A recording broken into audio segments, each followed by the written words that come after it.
pledge allegiance to the flag of the United States of America and to the republic for which it stands, one nation, under God, indivisible, with liberty and justice for all. Dave's not here to give the location, so we'll proceed.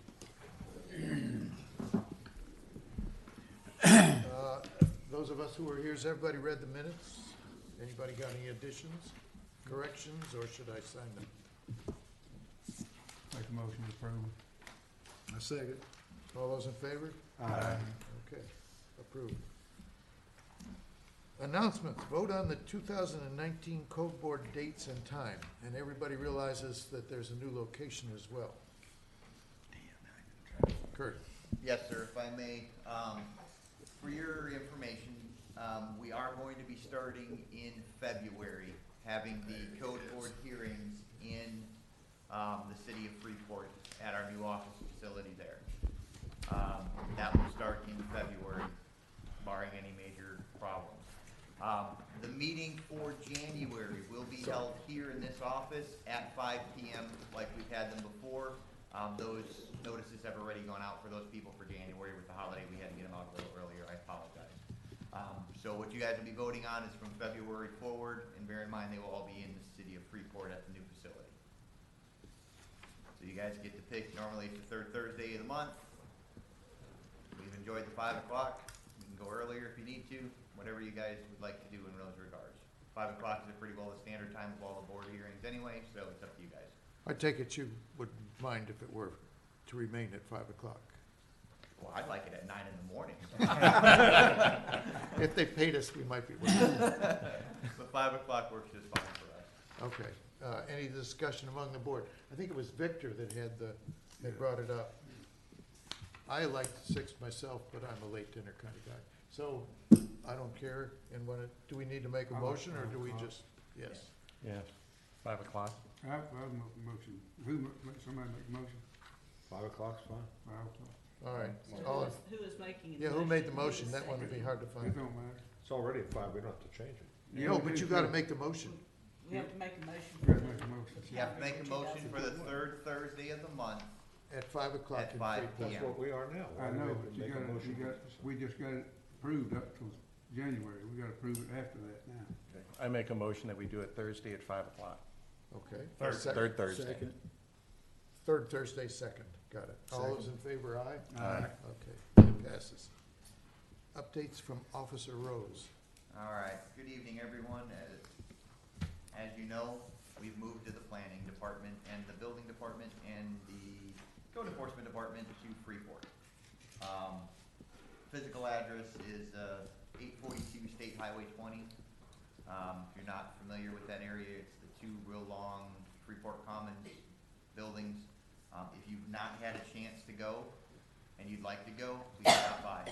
Ask for one of us. We'd be happy to walk you guys through the new facility, show you where the meeting room is going to be. I encourage you guys to come and see it. It's a pretty nice facility. It's fairly large.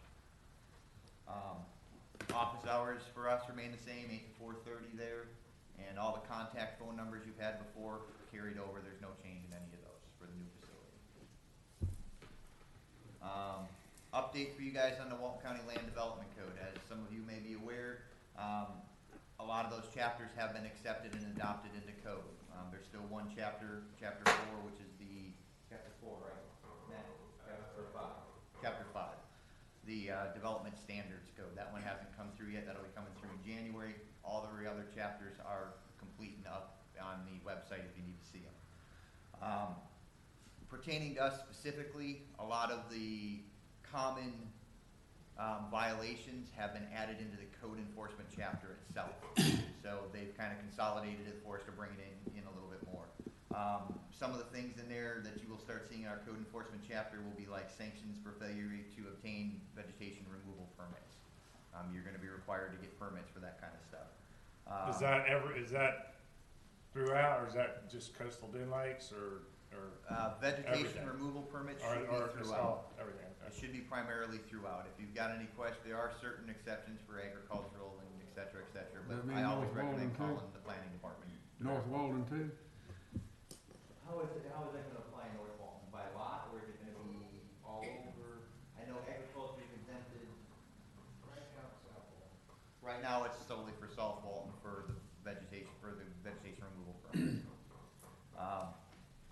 The previous code for like junk and debris and, duty of maintenance, et cetera, those are all now brought under one, and it's called proper safety and maintenance requirements for private property.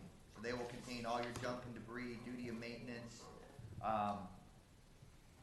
Two things to notate in that. One, there is now an overgrowth ordinance, or an overgrowth code.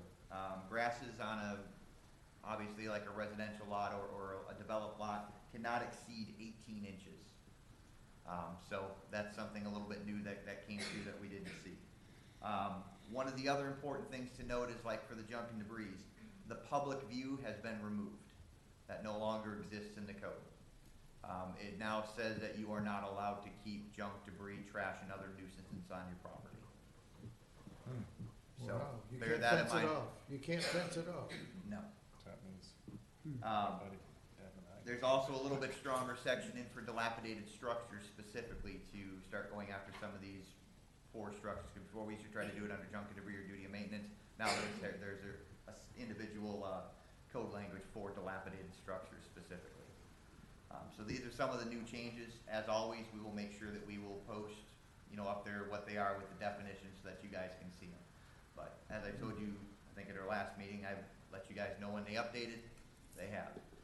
We will still have some from the old code that will be cycling through for the next couple of months, but I would probably guess by February, January, you'll see the new ones start popping up. Any questions on that, folks? Yes. Yes, sir. Fencing, hiding with fence, you can't do that anymore anywhere? To hide junk and debris? No. No, I mean, just anything, cars or anything else. No. You can't- you got junk cars, junk stuff, no. Countywide. Can't build a Countywide. fence up north to hide it. It's not about a fence. It's about junk and debris and nuisances on Who the property. passed that? When did they pass that? That one went through in December. Wow. And the county commission voted on all these, right? That is correct. These are not ones that we do ourselves. This is all voted on by county commission. What about agricultural? Agricultural there's specific exemptions for agricultural, for bona fide farms, et cetera. They kind of operate a little bit differently. But generally speaking, when it comes to land use and your residentials and your estates and all the normal land uses we're used to seeing and the zones we're used to seeing, that public view is gone. So if you maintain a nuisance property, and realistically, if you think about it, if you have junk and debris on your property, and you're storing junk cars on your property, and the neighbor's trying to sell theirs, you're devaluing their property. It doesn't matter if you put up a fence or not, nobody wants to buy next to that. I don't have no neighbor. Nobody wants to live next to that, So it's just one of those things that, it's a change that needed to happen for the greater good. Obviously, there's going to be some, what should I say? There's gonna be a lot of clarification that'll come as it goes, I'm sure. We're still not allowed to enter private property, so that didn't change. That's just state statute. We can't go on private property without consent, so they have to tell us, yes, you can come on our property and take a look. So That if it's seems behind a fence and you get a complaint, how they know to complain if it's behind a fence? It depends on the fence. Depends on the fence. If we can see it, we'll ask, and if we can get access to the property, we'll photograph it and document it, and it's a case. So. Now, one thing to bear in mind, and remember, gentlemen, and in all seriousness, when we put the code language up there, we'll have the code language up there, and regardless of what our feelings are on whether it's right or wrong, our job is to enforce that code. That's what our job is. Any other questions on that stuff? This is a little bit off the topic, but Sure. look, around here, everybody says planning and zoning, and yet everything's land use. Is it It gonna, is no longer land use. and now it really is gonna be the Department It of is Planning been- and Zoning has Zoning? been adopted. I'm sure Matt can, if he wants to elaborate on that, he can, but, Is this an inappropriate forum? it's okay by me, Matt. Do you guys care? No, I mean, you I would love to oh, hear it. okay, yeah. We are still planning and development services, but we now have a Would you zoning put that code mic in front of to your enforce face? also. We are still planning and development services. Our name hasn't changed, we just have a new responsibility now to implement a zoning code. The future land use element and the future land use map have been significantly reduced in size and generalized. The specifics are now in the zoning code. Substantially, the land use categories did not change from what they were before we adopted the new comprehensive plan and future land use element. What you had before that was in the future land use element or the future land use map, you now have in Chapter 2 of the Land Development Code in the zoning section. It describes your zoning districts, and you have a zoning map, which largely has the same level of detail that the old future land use map did. The new future land use map has been, we reduced the number of categories and created some overarching generalized categories that contain a number of different zoning districts. The zoning district amendment process will be a local county process and will not involve the state review through the Department of Economic Opportunity and the various state agencies, unless you also need a future land use map change. But by and large, we would expect that most of the land use changes going forward, at least for the foreseeable future, with certain large-scale exceptions, will be zoning changes. And they'll be handled by a county commission without state review. So I can now accurately say that a particular parcel is zoned thus and such instead of having to say it's in thus and such land Yes, use sir. district. All right. That is correct. Yeah, You'll now be able to, Cool. and one Like other everywhere else. Yeah. very important benefit of the process that is almost complete, as Kurt said, with the exception of the adoption of Chapter 5. We've had first reading of Chapter 5 on December 13th.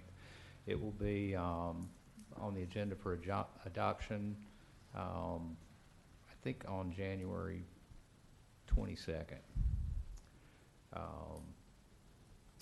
We have a new stormwater technical manual that will be a companion that will be adopted by resolution. Will be referenced in the Land Development Code and will have the same effect as everything in the Land Development Code, but that's where the specific details are, the best practices, and we've made some significant changes to single-family stormwater regulations and made those easier to comply with. You now will not have to comply with the same standard you would have to comply with if you're building a 100-lot subdivision. And a lot of those best practices are simplified enough and are low-impact development kinds of best practices that a typical homeowner might be able to figure out exactly what they need to do to comply with the code without the requirement to hire a professional engineer.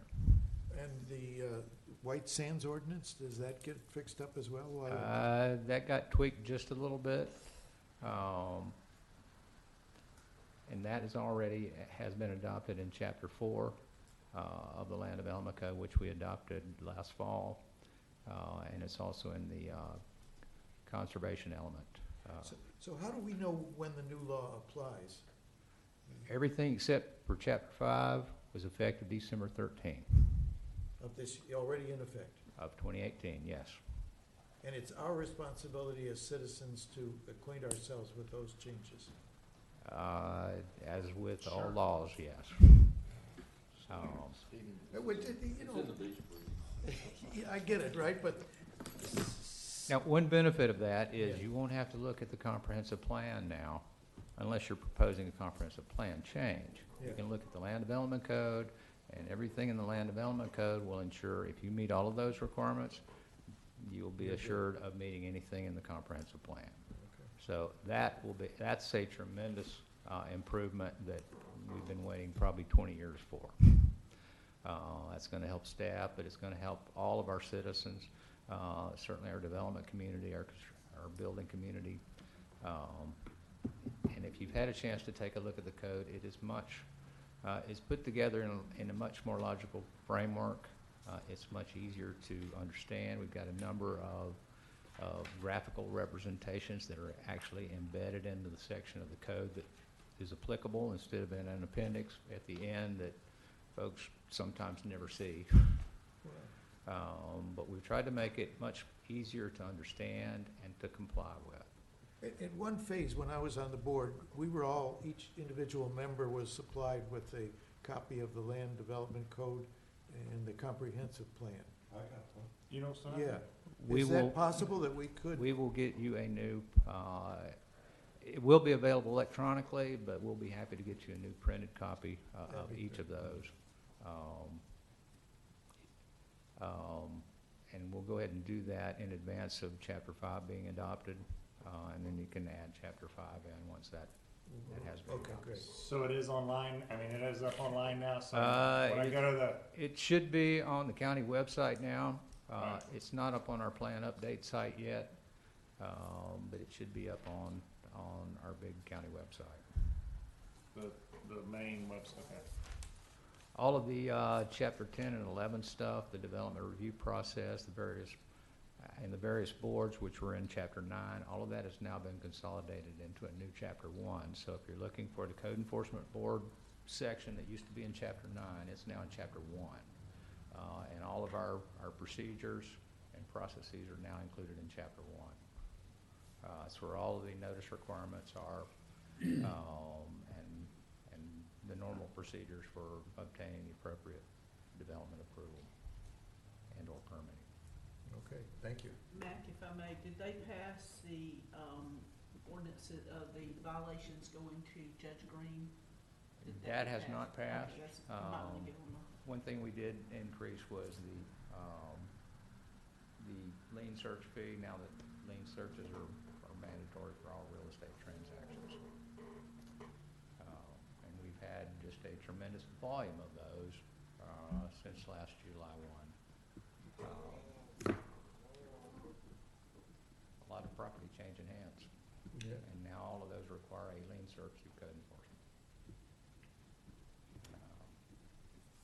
And we don't have a new code enforcement head yet. Our ad, I think, may have closed or is closing soon. We'll be selecting candidates to interview for a new code manager. Great.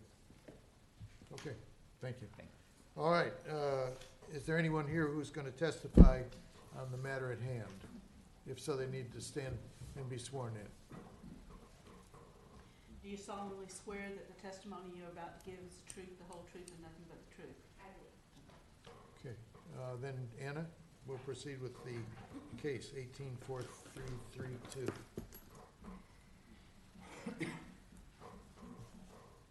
Good evening, Code Board members.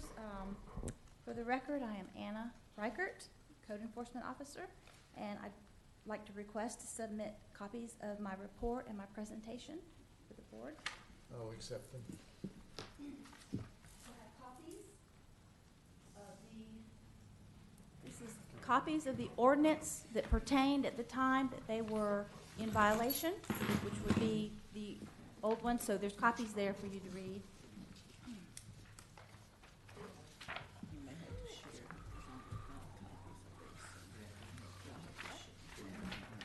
Anna, they'll have to share some of the. Yeah, I didn't make enough, I'm sorry. Yes, And I also have, Read that. I guess we have to share them. It's highlighted. I have to share all these? Here, we can choose. Got nothing? I mean, Yeah, this is not, this is Huh? Here. Put that to okay, the- he was on her. And gentlemen. Oh, hey, look at this. You got one of your own. Chairman Stein, just for housekeeping, when this is finished, all of those. need to be Initial them or passed. sign them? Initial them and sign them, oh, okay. and Okay. then pass them back, once Okay. we finish, okay? It's just me, I gotta sign. They're official. Oh, wow. I also have it up on the screen up here. This case is case 18-004332 with George E. Thomas as the property owner. The property address is 559 Bell Street, Defuniak Springs.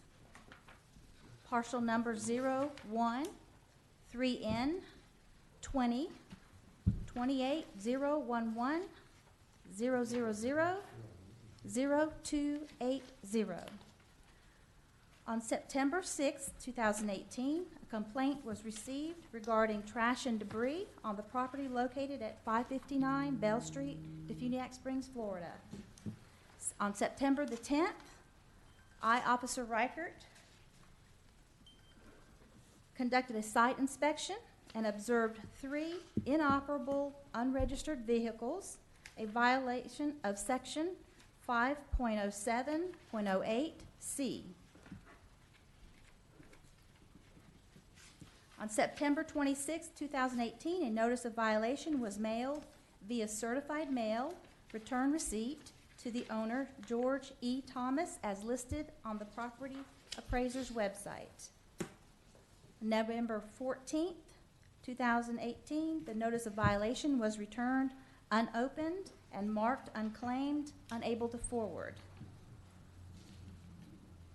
November 14th, 2018, a notice of violation was posted at the property on which the violation still existed.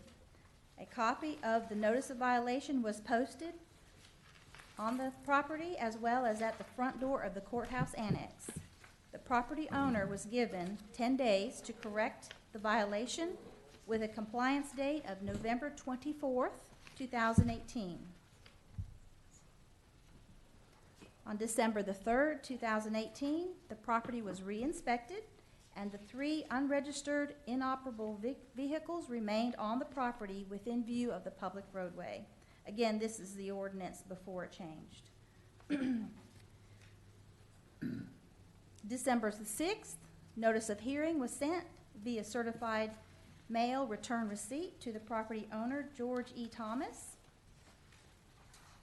But since the prior one had been returned unopened, I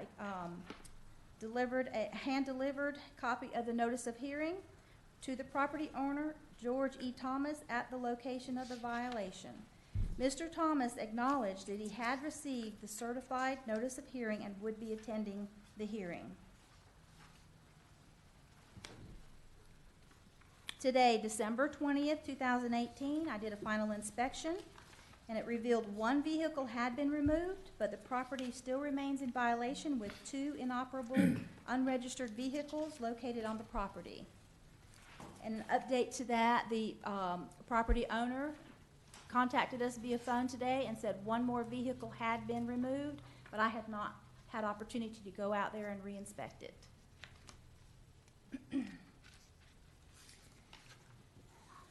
Findings: this is a lawfully constituted code enforcement proceeding convened pursuant to Chapter 162, Part 1 of the Florida Statutes and Chapter 12 of the Walton County Land Development Code.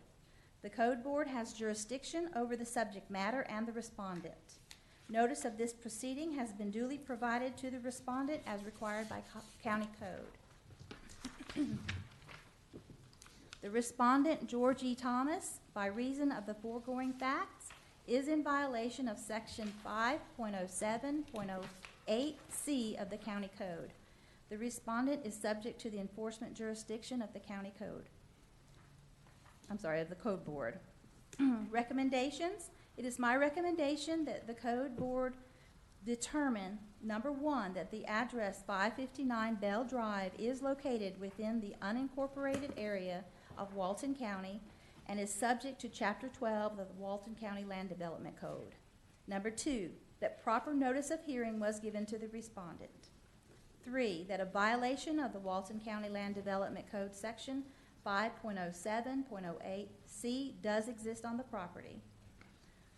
4, that the respondent is to correct the violation within 30 days of the date of this order. The respondent is further ordered to contact the Walton County Code Enforcement Department to arrange for a re-inspection of the subject property to verify compliance with this order.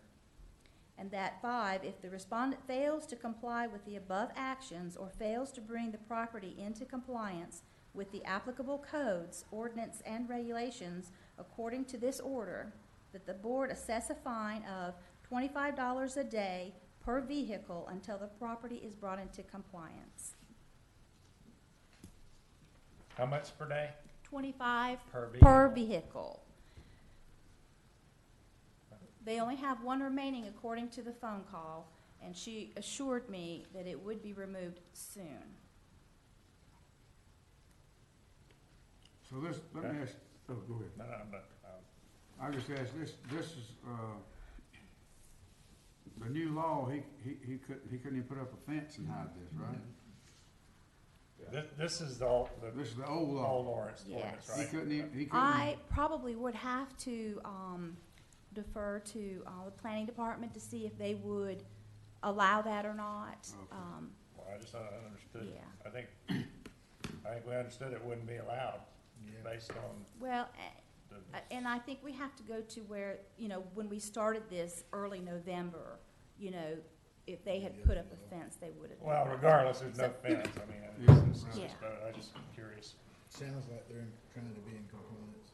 They're being coerced into, okay, anyone else have, yeah, Does the property owner live on the property? Yes, And it's, what is it, a house trailer? it is.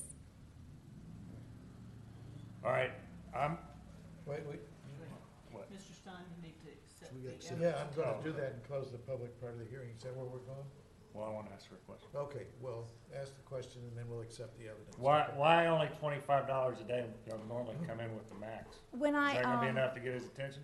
uh, You say he's almost done now, right? yes. Okay. And when I, put this recommendation in there, all three vehicles were on there. So I thought $75 a day, he may be inspired to remove them, and if he only removed one, he still had to pay the $50, et cetera. You feeling like Santa Claus? If you make it, if you have one car there and you make it 250, then when you come in and you have somebody with 10 cars there, it's still 250, and you lowered the effectiveness of the law, really. But what this is using your head a little bit to say, this guy. That's fine. I mean, she answered it. Yeah, I think that's reasonable. Okay, I'm ready. And I, Well, Well, he you did. don't have to do that, I can just accept it, and I And I- will, accept what your testimony into evidence.